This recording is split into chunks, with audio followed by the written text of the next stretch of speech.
Are you ready to bring more joy into your life? Well, today is your lucky day because we have exactly what you need. Join Rev Gina for finding the joy in the journey.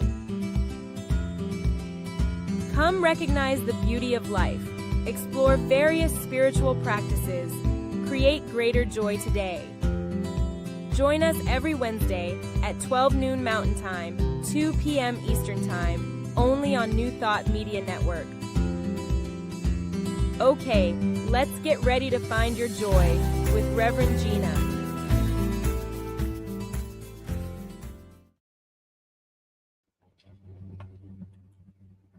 Hello, how are you today? I'm Reverend Gina, and I am so grateful that you are watching. Thank you for being here. Thank you for spending some time with us today. It is a blessing. So, how are you? Are you feeling joyful? Are you experiencing that best life? Well, this show is here to help you do just that. We are here with the reminders that all you have is now. It's where all your power is, and you get to choose joy in each and every moment, regardless of circumstance. You get to do the things, think about the things, listen to whatever it takes to be in joy. It's within you. It's not something outside. It's nothing that you need externally. Sometimes we need to be reminded, and that's what this show is all about. Reminding us to find the joy in the journey. Not when I get there, not when I've achieved what I think I need to or want to or have all the stuff. It's appreciating what I have right here, right now. So every week we have a different guest, and I am blessed to have a friend that is also a guest. And I am here to tell you she is a gift to the world. She shines in an amazing way. You know, she considers herself an embodiment passionista. I love that line. And what that means, well, she's going to tell us more about that. But she has a gift of helping us be present and be more alive. So I know that as we step into this conversation, I know that you're going to be identifying. I know you're going to be learning some stuff, as I'm sure I will. Lisa Medley is an embodiment passionista and has been studying what the body is and how it works for 30 years. Her journey became a massage school, which incorporated a wide range of somatic practices, energy medicine, nervous system education, and all things embodiment. Her calling is rooted in a lifelong relationship with her body. From childhood dancing without inhibition to drinking the cultural Kool-Aid that insisted on living from neck up to coming back home to her body and herself. She's also a sensitive empath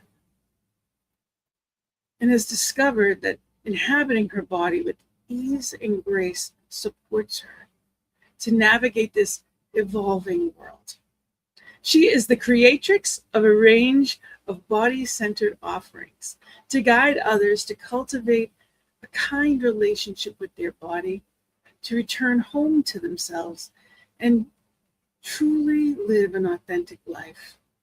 She is also, where I've come in contact, where I've met her and celebrate her every week, the music director of Concordia Center for Spiritual Living in Warwick, Rhode Island. Has a beautiful voice and is a gift when she just shines her life. Her light is so bright, and it's also comes through her wonderful son Miles. He just graduated high school and soon to be a freshman, so she is transitioning as he is into a whole new world. But she is also available for private mentorships, groups, and workshops and programs. So I will be giving you the information to be able to definitely reach out to her and allow her to help you, to mentor you as you walk to a better relationship. So I introduce to you Lisa Medley. Thank you. Thank you, Reverend Gina. Welcome. It is wonderful to be here with you. How you doing today? Thank you for having me. I'm good. I just came from one of the places where I go to church, which is called step aerobics. Okay. It's I would never consider that my spiritual home, but you go. I would love to, but I'm not there. oh no, yeah, no pressure. I'm saying that because it's sacred. It's like something in my week that helps my brain, it helps my body, it helps me just feel more alive. And so yeah, actually it's amazing meditation for me because I cannot think about anything else except what I'm going to do next. If I start thinking about, oh yeah, do we need more milk? I lose where I am. So I love it. So I'm very energized and Fully present. to be here. Wonderful, wonderful. And I know Miles, and he is a wonderful young man, and he has really accomplished a lot. And I know you're proud, but I do want to bring up that because for me, I think, it's about being real in the world. And, you're going to be, you and your husband will be empty nesters, and it's a whole new experience. And it's a different kind of way to love. We grow them up, and we trust that we're doing the best that we can to really put that out there into the world and them, and knowing that they're ready. And then we sit back and hold our breath a little. How are you feeling about it? I am feeling what I'm calling happy sad. I like that. Happy sad. It's all of it. It's a both and, actually in his freshman year orientation of high school 4 years ago, just about this, well, not quite this time, but end of August, 4 years ago, I went to the school, my husband and I went to the school getting oriented, and I started silently sobbing. And I'm like, what is happening?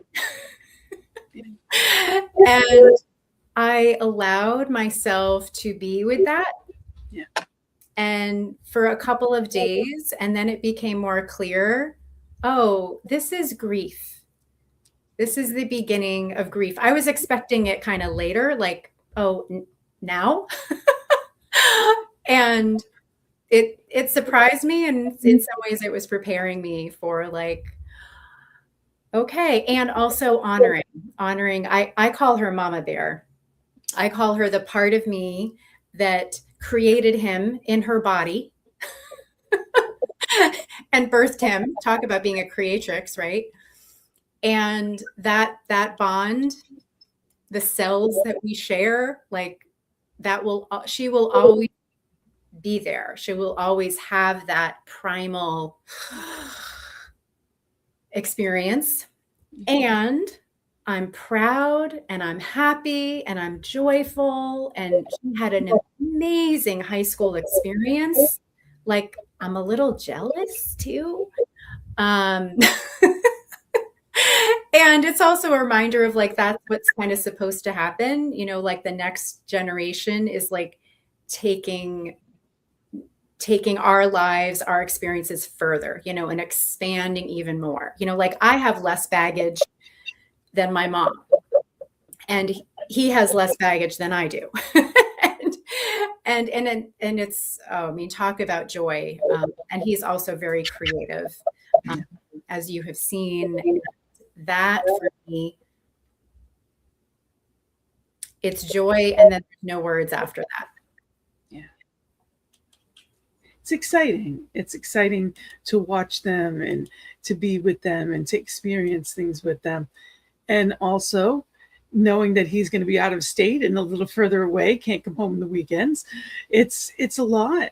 And I love that you actually use the word grief, because that's what it is. And people are afraid of that word. They'll use it if someone's transitioned, but in general, they're afraid to use that word. And we experience it in a lot of ways. I know I experience it when I look at the news.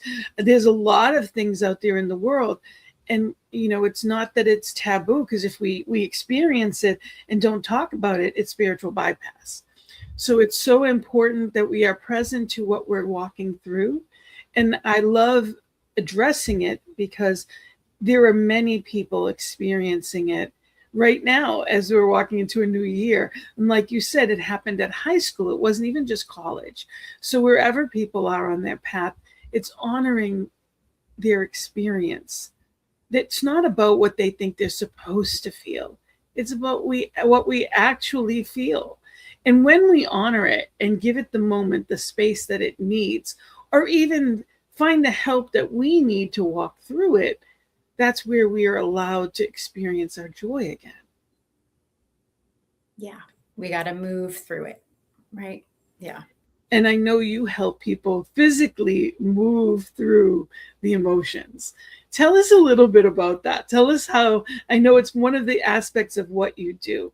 Tell us how that works for you, because I know you have dance. You do all kinds of different dance programs. Just move your body. Tell us about what you do. Thank you. Well, as you introduced me, I'm the creatrix, which I don't know. I borrowed from somebody, but I like it.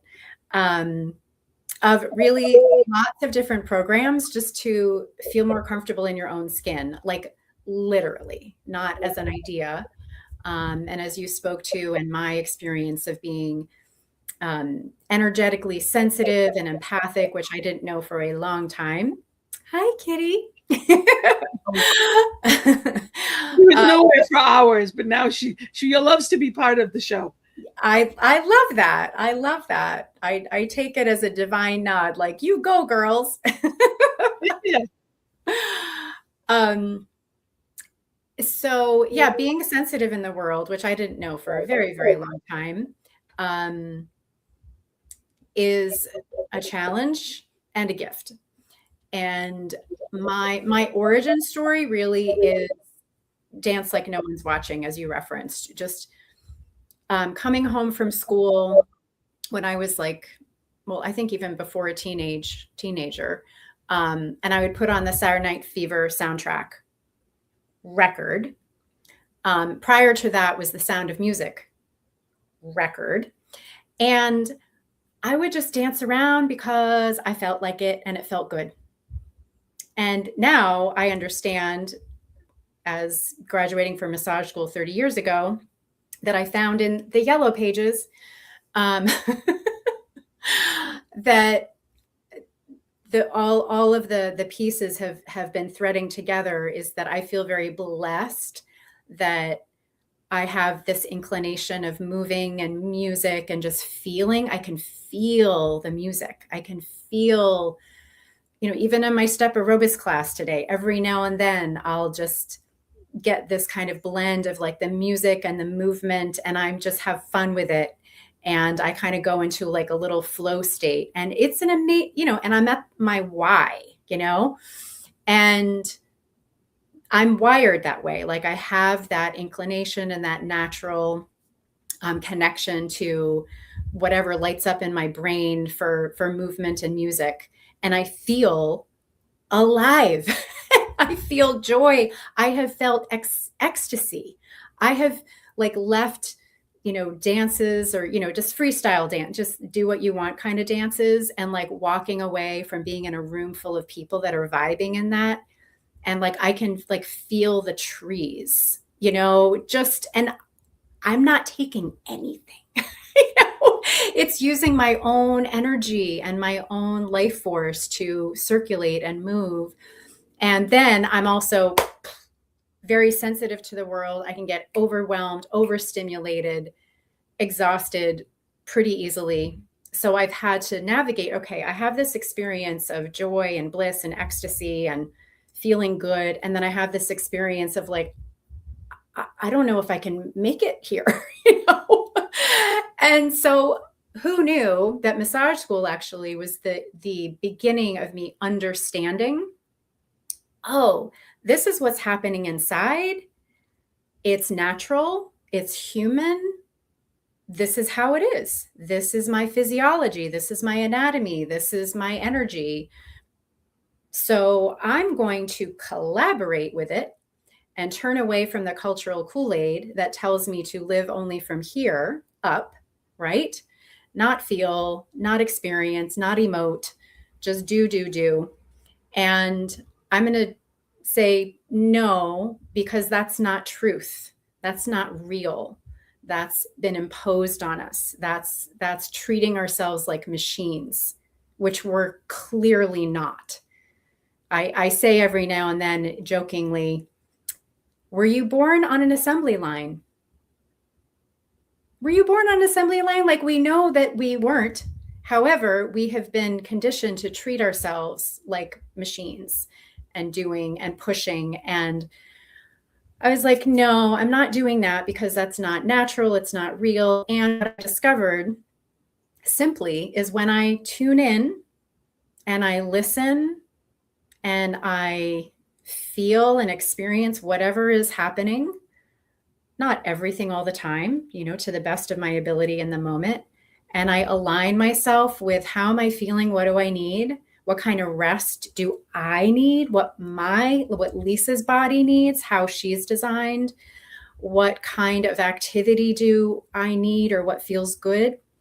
When I started to align this way instead of entrain outside, I felt like myself. And I'm like, okay, this is actually it's pretty simple. Complex, but simple. We're human beings, not human doings. And our society is very much bigger, better, faster, more.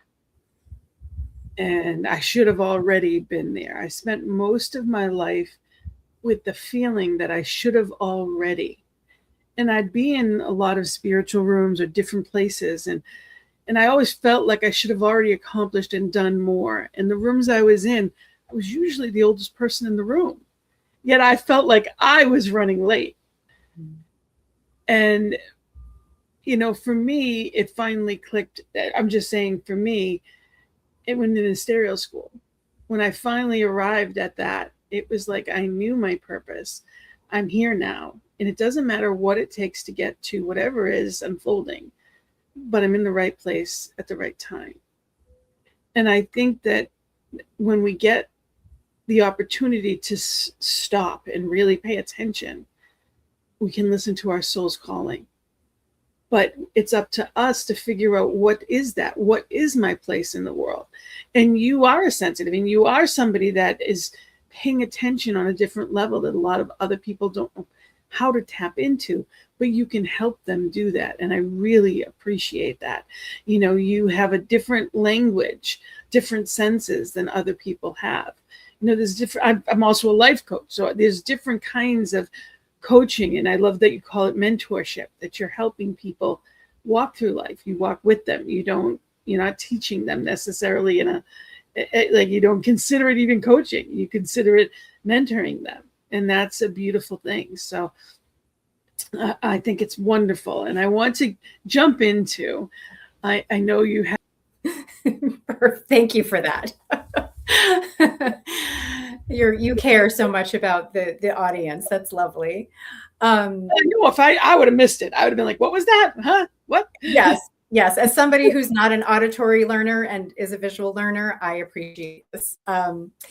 Yes. So the divine human experience, let's look at that.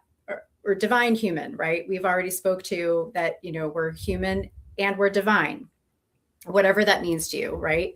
The part of us that's connected to something greater. And there's lots of names, there's lots of semantics, and we are part of something bigger, that we're all connected. So that's the divine aspect of it. And, spirit, our spiritual nature, pretty much the same thing. And we are also poured into a physical body. We are incarnated. I say that to one of my friends. She's like, friend, client. And she says, Lisa is my body's best friend, because I remind her lovingly and fiercely, like fierce love, that we're incarnated. Like this is how it is. While we're here, we're inhabiting this. And there's a lot of Kool-Aid just from this culture, never mind hundreds and thousands of years ago, that has kept us disconnected and disembodied. And this is the reality. Our body is speaking to us all the time. And from a authentic and real perspective, that we need to honor both, that we're a both and package.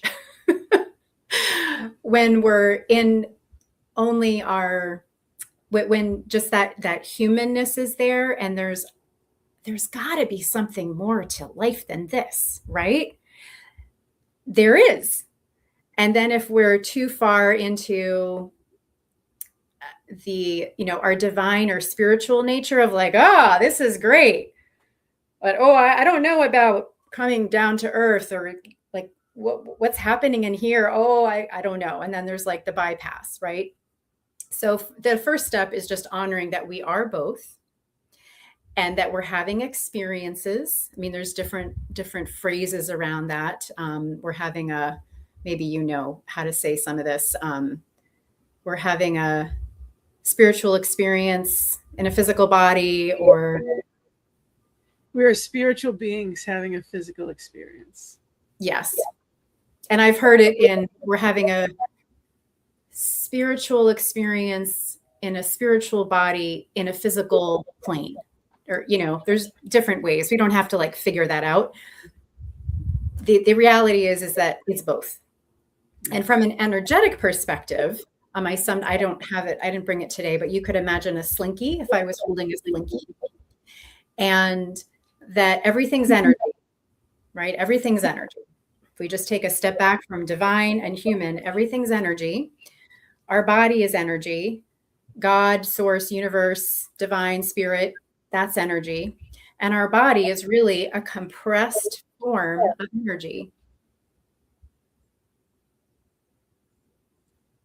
And it really, and some things can be seen, some things can't be seen. It's just a matter of the vibration of them. But we get to lift our vibration. We get to make it easier as we're in the flow of life. Yes. And Go ahead. No, I just want to, it's an exciting, thing to think that we have a choice. And it takes some getting used to. It takes some practice to remember that you have to be still to know, to remember that you get these opportunities to be yourself fully, embody yourself fully, unapologetically, and learn how to do that. Oftentimes it's as we get older, we start to appreciate ourselves in a different way. How many years do we have to waste, in our youth and in our most precious days? How is it that we miss that? And we're taught that. It's not, like you said, it's the outside world, it's the noise, but we don't have to be. And we can teach our children and our friends and ourselves differently. Absolutely. Absolutely. Yes. Hallelujah. Yes. And so threading in what supports that, right? That remembrance, that there's choices, that there are other experiences to have besides, or what's taught, the conditioning, right? One of the paths that have really helped me tremendously is one of the systems of the body, the nervous system. And I learned about the nervous system, or being highly sensitive. As I mentioned, I was just like trying to live in this world, sometimes joyfully, ecstatically, and other times like, oh my God, like shut down, shut off, And I'm like, as I mentioned, it was very extreme, it felt. And so, as I mentioned, massage schools began to help me get more grounded in my body by understanding, having the knowledge. And then when I learned about the highly sensitive person, which is a resource, hsperson.com is a resource you can check out, hsperson.com. Dr. Elaine Aron is her that's her body of work. And so when I learned about this, I recognized myself in it. And that was about 20 years ago. And it's a language, it's a lens to understand my body, the world, how we interact. And so I've been studying my nervous system for about 20 years, and now am even more informed in polyvagal theory and vagus nerve, which is definitely more kind of in the mix of what's available for people to understand. And I feel really called to bridge it into the spiritual world, the divine human experience, to bring more compassion for our humanity and more confidence in our divinity. Because the nervous system, just briefly, and I'm talking about the autonomic nervous system, which you can think about as automatic. So for example, we don't have to think through digesting our food. Our nervous system, part of that, the rest and digest, you've probably heard of, that it just happens. We don't have to think about it. When you're driving on the highway and there's a car coming into your lane that's distracted, and you make adjustments. You go into your survival mode, right? Maybe a little bit, maybe a lot, depending on what it is, but you react to save your life, because that's part of what the autonomic nervous system's purpose is to keep you safe and to keep you alive. And that we get to have both. Our nervous system is one way to think about it is like a conductor of an orchestra. And so it's listening. It's always listening to the music, if you will, of what's happening inside as well as what's outside. And it's making adjustments, and it's telling the majority of your organ systems what to do. So cardiovascular, respiratory, digestive are a few of those, but the majority of your organ systems, it's giving direct influence as to what to do. Should we tighten up or should we relax?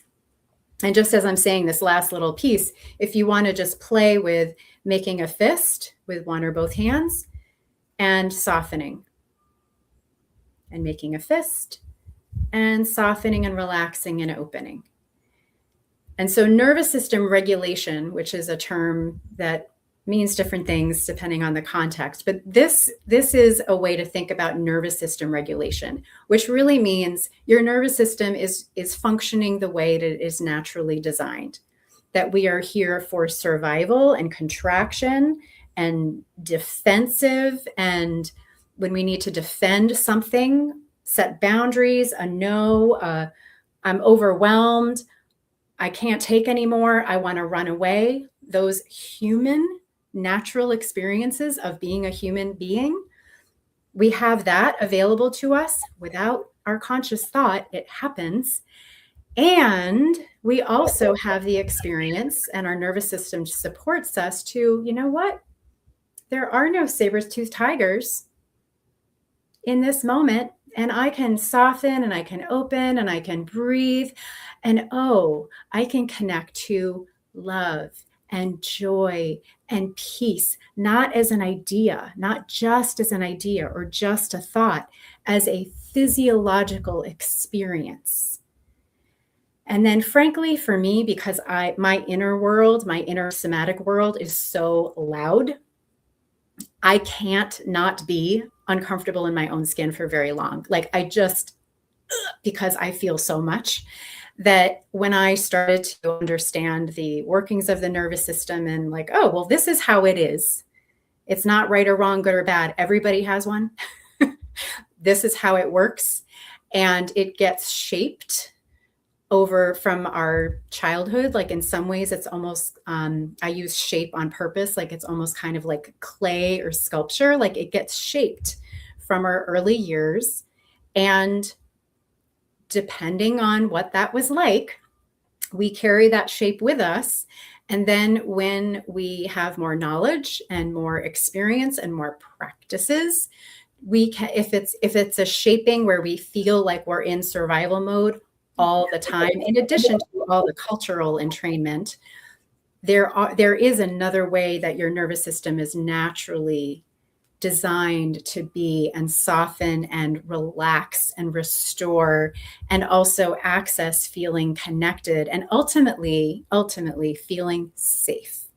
When we feel safe when our nervous system has the cue that I am safe, I can breathe, I can settle, I can be still and know.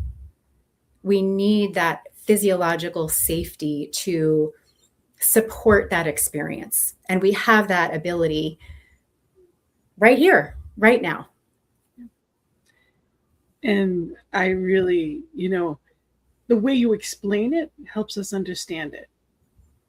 I've had many conversations with people that, feel broken or something's wrong with them because they have anxiety.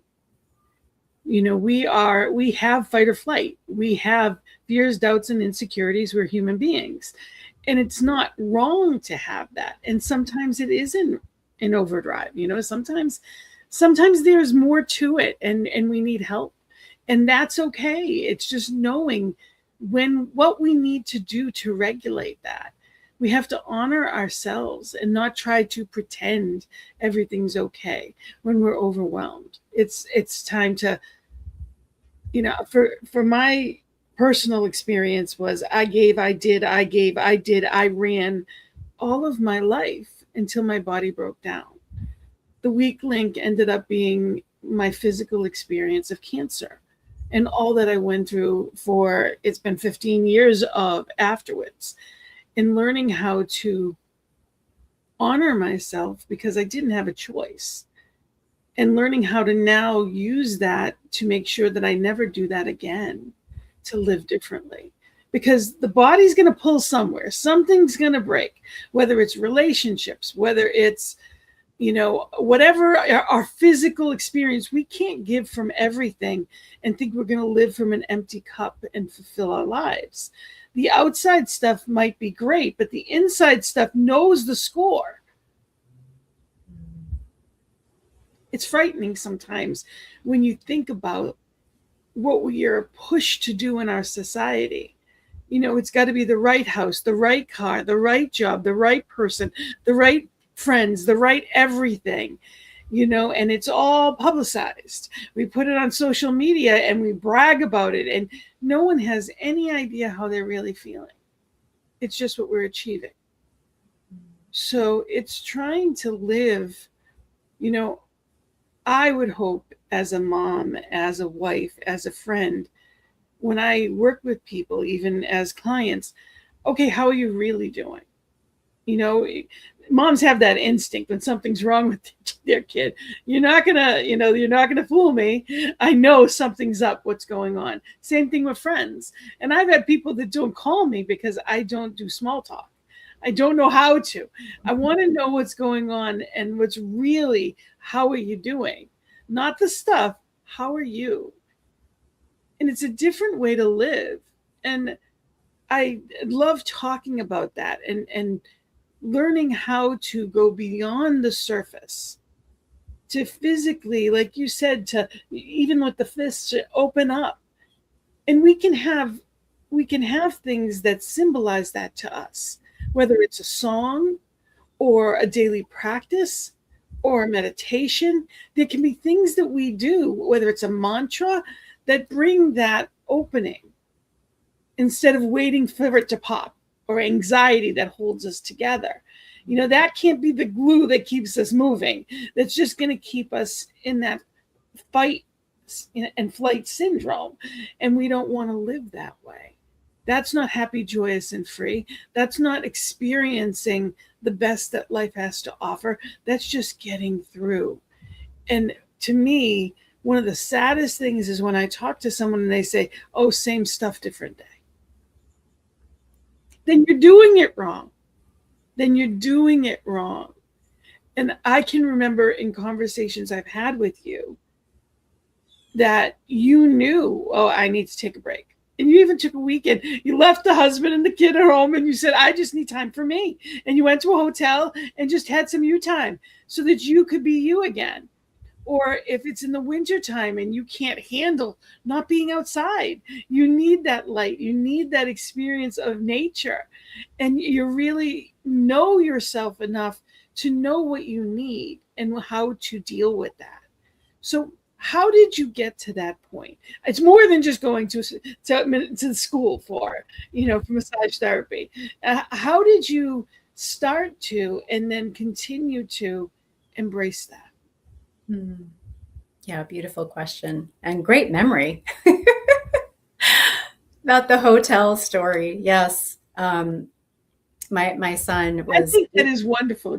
I think that is so bold and so wonderful. And I advocate people to know what they need and take what they need, because it's not doing anybody any good to show up as a percentage of yourself, feeling anxious, feeling that tightened place. You know enough to say, okay, I need to rejuvenate. And you found ways to do that. So I encourage it. That's why I remember it. I think go Lisa, like, good for you. Yes. And in that, so that the real moment of that moment, which was, that speaks to your question too, which I'll expand on, is he was 8 months old. I was out of my mind body energetically. And I had this whisper of a question that came through somehow, some way. It pierced through my sleep deprivation and exhaustion and the kind of fatigue that, like, you can't even describe in words. And I asked myself, what do I need?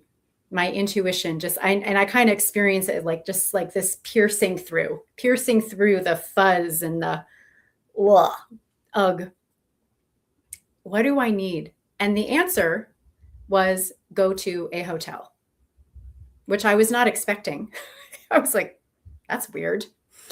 But I listen when I get that just direct, simple, just how the intuition speaks for all of us in different ways, or it can be a variety of ways. It's very clear and simple and kind, or, just like neutral, like da-da-da-da, right?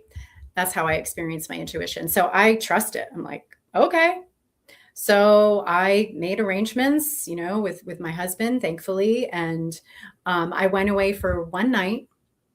And I didn't really know why I was doing it. I listened to my body. I asked a question. I was listening to my intuition. And then halfway into my hotel experience, and I started to settle, and little did I know, I was recalibrating my nervous system, I was coming out of intense stress, and I was starting to soften a little bit and relax and open and become safer in my body. Again, I didn't know that that's what was happening, but now I understand that physiologically I was feeling safer to be in here, be me. And then I was like, oh, I feel better. This isn't complicated. Just because I've become a mom, it doesn't mean that I still don't need to refill my well, right? And whether you're a mom or not, or a parent or not, we all know what it's like, as you spoke to earlier, Reverend Gina, about just like giving. And we can only do so much because we are inhabiting a physical body as well. And that our energy, our systems are magnificent and beautiful, and they need us. They need our collaboration.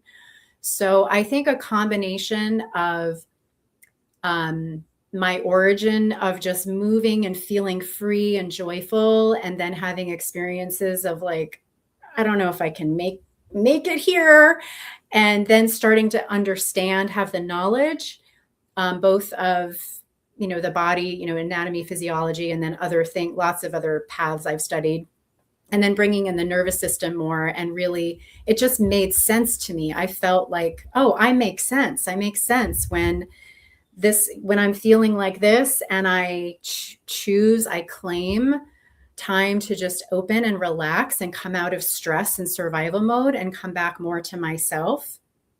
that I feel better and I have more access to my voice, my truth, what's best for me, and not making it good or bad or right or wrong, just like releasing the judgment around it and just releasing like, oh, well, I should this or I should that. And I mean, it didn't happen overnight. However, there was that moment when I was reading the Highly Sensitive Person book and really having this understanding of, oh, well, this is me and this is what's true and there's nothing wrong with me.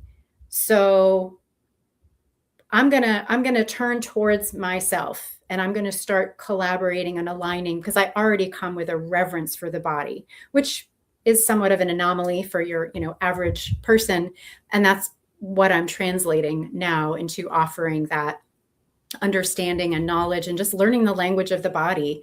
And because the body, I mean, one of the ways I think about the body's voice, or how the body speaks to us, is that it's our voice of our soul, essence, divine spark, again, whatever resonates for you. But like the part of us that when we know what we know, we know.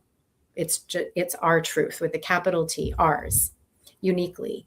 And the body translates that into yes, no, that feels good. That doesn't feel good. I like that. I don't like that. I love that. I definitely don't like that. We feel it. We can feel it.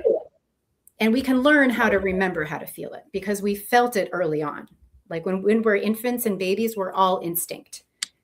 We're all crying because we need something, or giggling because it's fun, or whatever. It's all there.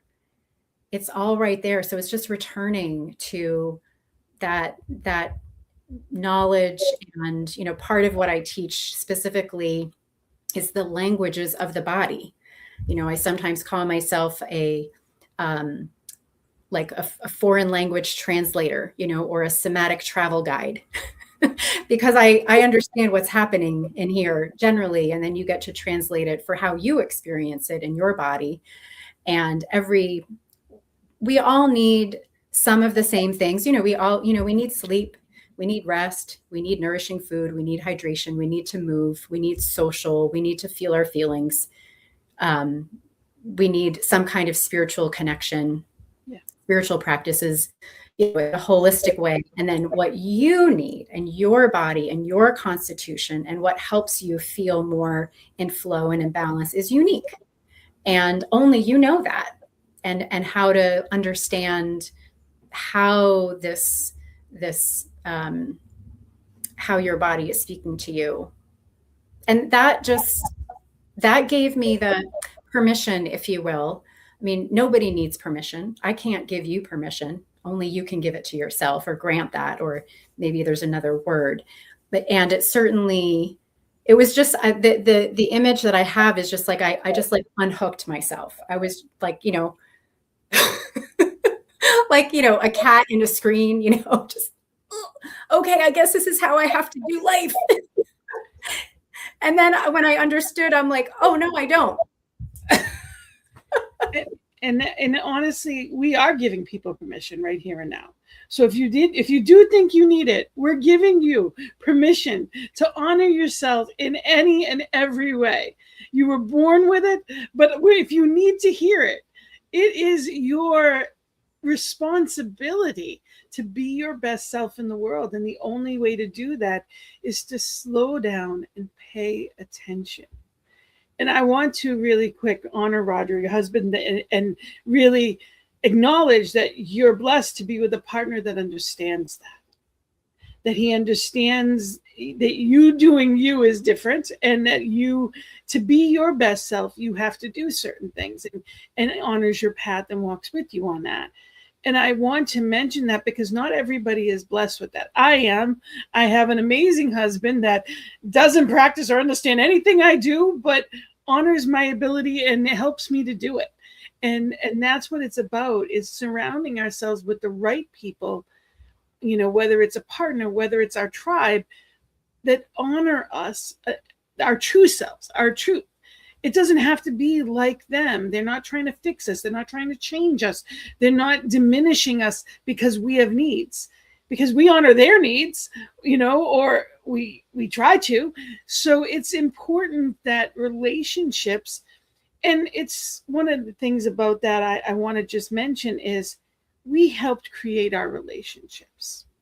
And it took a lot of, I hate the word work on myself, but it took a lot of self-education to understand that I am as responsible as anyone for a relationship that isn't going well in my life.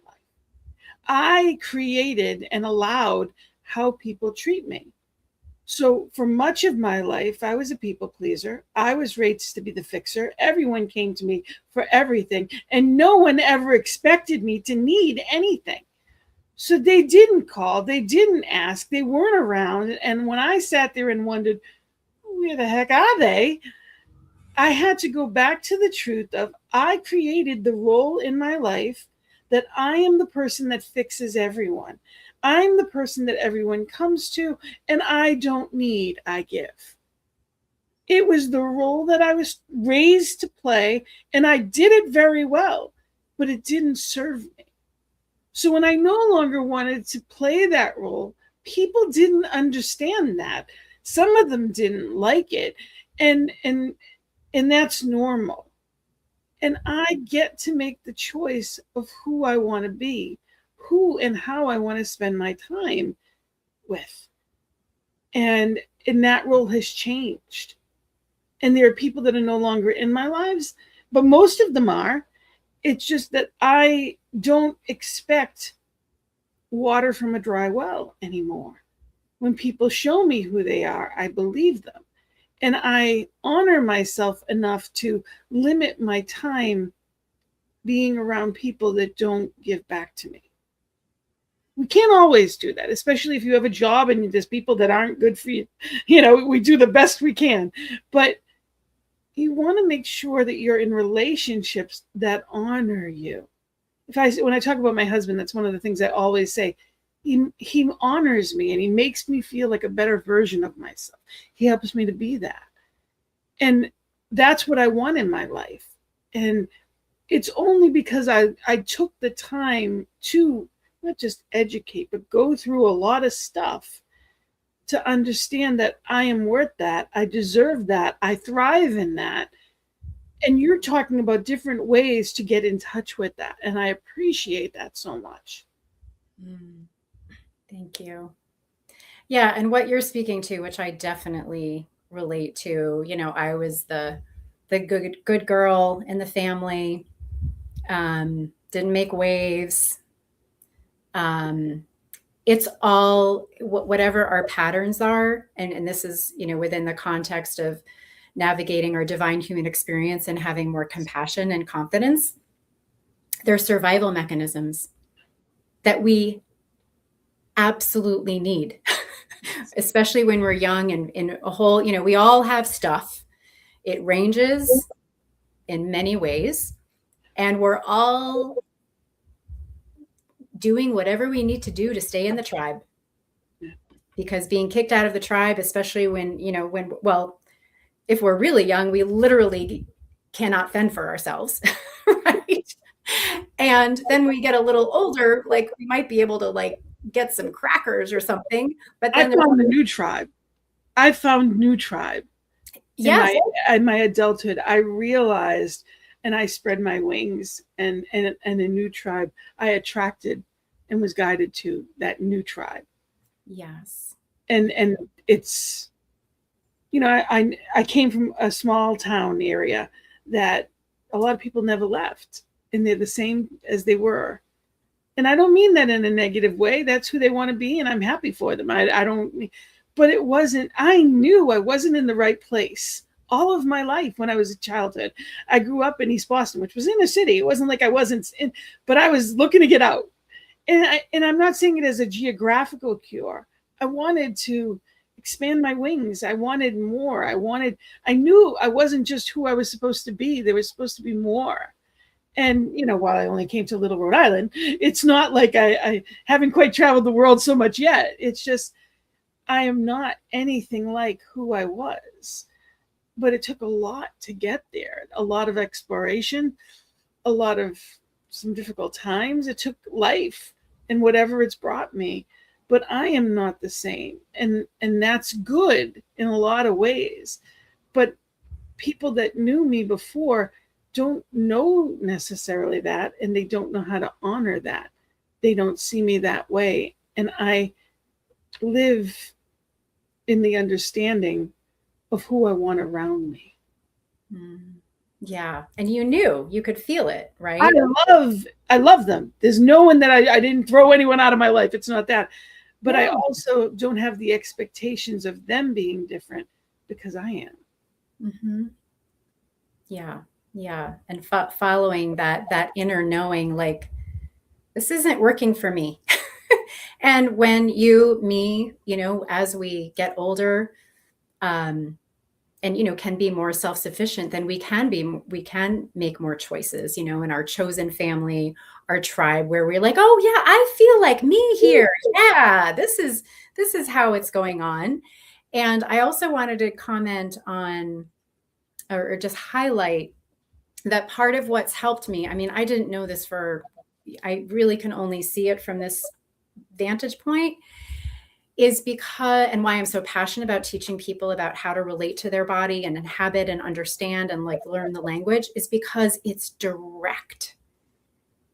It just bypasses all the, oh, but this, or the shoulds, or the guilt, or the shame, or, I mean, those experiences are real. Absolutely. And we need to honor those and respect them when we feel them. And when we just go, like, our body is like, this feels good, this doesn't feel good. This is a yes, this is a no. And I'm going to give you a personal example related to being a mom. So when my son was, I guess, close to 2 years-ish, and that question of, when are you going to have your next one? And whoever, it's in the ether, right? And I knew deep, deep, deep in my gut, my wisdom, that it was a no. It took me a year to untangle that. And I would sometimes say, like, it's in the ether, like the environment is so powerful around so many issues, and that being one of them. Like, women, like, we just can't win. Like, based on the cultural expectations, right? Like to have a child or to not to have a child, or have one child, but then when is your next child having, or you have too many children, or you're too old, or you're too young, or, I mean, oh my God. Like, life is interesting with that, because I didn't have, I really always had a knowing that I wouldn't have children. I don't know how to explain that, but I never expected to. And it was never, I never saw a baby and thought, oh, I want that. Never. Would you like to hold them? I'm like, I didn't do that. I'm like, I was never that. I didn't have that instinct. When my nephews were born, I was elated, and it was a little bit different, but I never had that. And I even told that to my mother. I'm like, enjoy this, because it's probably not going to happen again. And I met my husband, and my daughters are technically my stepchildren, but they're my daughters through and through. It's, without a doubt. And they would tell you the same. And they were 6 and 9 when they came into my life. And it's been a gift. And I am a mom, and I don't consider myself, I am a mom. And it came in a different way. But my mother was very resentful that I didn't have children. She told me I was very selfish. You're very selfish. And it's not about what someone else wants. And I want to mention that, because what you brought up is a great point. You know yourself, what you choose to or not to do. And it's okay whether you choose to have children, whether you don't. It's not a given. We have the choice in everything that we do. And it's so important that we say it out loud, that everything is a choice in our lives. And it's a blessing no matter what. Yes. When we're tuned in, when we're listening. And now I have 4 beautiful grandchildren, and I'm enjoying all of that. But I always knew, I really never expected to bear a child. And I can't tell you how I knew that, because, I wasn't raised in that. I was raised in the expectation. Mm-hmm. But as I became an adult, it wasn't there. Like, I'm like, I don't think so. Yeah. And I ended up marrying into a full life, and that was perfect. So sometimes it happens in a way that we don't expect it, but it's always for a reason. Yeah. And you knew that right? That part of us. And in my quandary, it was a quandary, and it was a little torturous for a little bit when I was in my, like, I could feel it in my body, and, I didn't know what I know now. And I wasn't in a safe, supported, sacred space that I now offer other people. Like, it just wasn't around. Like, I couldn't find somebody to, like, I need to tell the truth. Like, I wasn't, I wasn't perceiving it. It wasn't available to me at the time. And until one day I was in the basement. And so my son's like 2-ish, and I'm moving all of the really big infant baby furniture, like the really big stuff for these little people, like you put them in the middle of the little thing and they play with the colors and the spinny things, like all of those, right? To stimulate their brain and their world, and it's all good. So I was like moving all of this stuff around, just kind of organizing it. And all of a sudden I felt that place in my soul and in my knowing come up, and I felt, I don't want to ever see this stuff again. And then I knew, I mean, it filled up more of my body. It was beyond a whisper. It was like this, like, geyser of, like, oh, my body told me, the feeling, the sensation. It was like, yeah, I really don't want to see this stuff again. And I could not wait for my husband to come home and tell him, I am clear. I am clear. I am crystal clear. And him, bless him, and thank you for giving him props earlier, when we were kind of sorting through, like, do we have another one? Because I'm like, I don't know about you, but I'm having a really hard time energetically with just this one. And energetically, I would do anything for him, of course. Energetically, I was really struggling. And my husband was like, whatever's best for all of us, which was very helpful. I mean, like, beyond helpful to know that. I mean, although I was kind of like, something to tell you, I knew I wasn't going to be met with, like, anger or, resentment, or, I mean, he may have felt some of that, or, I'm not sure all of what he was feeling. And he was open enough to whatever, because he knows when I'm stressed out of my mind, body, spirit, I don't like to be around me. He sure doesn't. So this hour has flown by. So I can't believe it. There are other things I needed to ask you and I wanted to know about. So you're going to have to come back and talk more about your program. And I know you have coming soon a new podcast, Beloved Your Body. So you definitely have to come back and talk about that. And I want to make sure people know that they can reach you. This is your website, holisticarts.com, and you're at Lisa W. Medley for Insta, so they can get back on Instagram, and that you're available for private mentorship and group workshops and programs. And I want to make sure people know that they can reach out to me at any time if you ever see somebody that's out there and you want them to be on the show, or if you have a question for someone on it, please let us know. And I'm going to ask you very quickly, in 30 seconds, what brings you joy?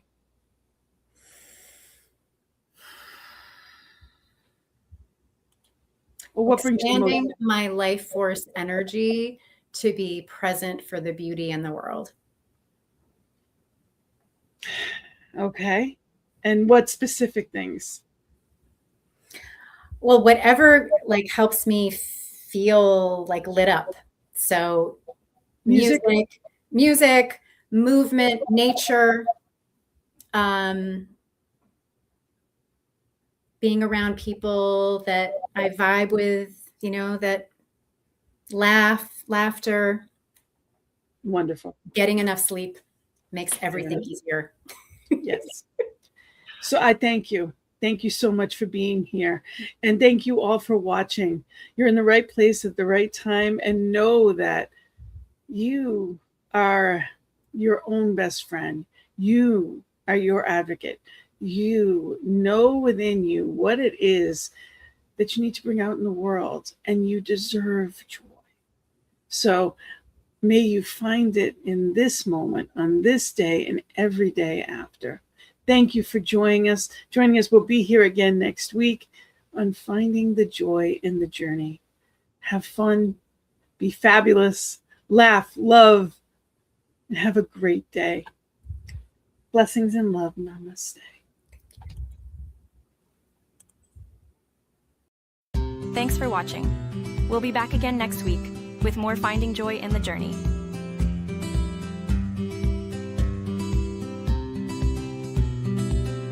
Be sure to like, share, and subscribe. Join us at 12 noon Mountain Time and 2 p.m. Eastern Time, every Wednesday, only on New Thought Media Network.